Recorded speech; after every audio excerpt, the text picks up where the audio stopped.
করছো তুমি সকাল সকাল? গা হাত পা যা চুল কাটছে, মশাই কামড়িয়েছে বুঝলে। ওই বাগানের দিকে গেছিলাম, হেভি কামড়িয়েছে। আর তুমি এত সকাল সকাল কি শুরু করেছো? কি করছে এ চালগুলো কি করবা? হ্যাঁ, সকাল সকাল নিয়ে তুমি চাল ঝাড়া নিয়ে ব্যস্ত, তা অন্য কোনো কাজ নেই? এগুলো তো দুপুরবেলাও করা যায় নাকি? তো কাজ করি, তা বলে ছেলেরা কিন্তু কাজ করে না, কিছু কাজ করে না। তাহলে রাগ ধরে কি না ধরে? হ্যাঁ, সকালে উঠে যদি চাল ছাড়া আর কোনো কাজ নেই, কত কাজ করি তা ঠিক নেই। আরও চাল ঝাড় নিয়ে ব্যস্ত হচ্ছে, এগুলো তো লাগবে, এগুলো দিতে হবে।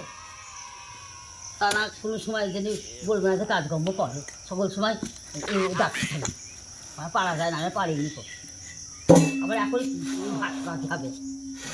তুমি মনে হচ্ছে যেন আমার কাজ করছো, তোমার সংসারিক কাজ তুমি করছো, তো এখানে আবার আমাদের অত চোখ গরম দিয়ে আর কি আছে? হ্যাঁ, চিরকালই আমি আমার সংসার হবে, চিরকালই আমি সংসার কাজ করবো, আর কেউ করবে না।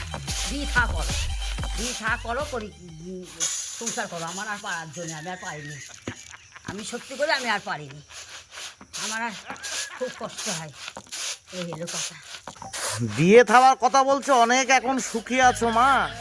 এই পরের মেয়ে আসলি এই স্বাধীনভাবে আর তোমার এইভাবে কাজ করে যখন যেটা ইচ্ছা করলাম, না পারলাম করলাম না, কিন্তু পরের মেয়ে আসলে তা হবে না। এখনকার মেয়ে জানো, জানি তো সব, জানি তো, জেনে আর কি করবো? তাও তো মনটা বলে যা করে তাই ভালো, যা করে করবে।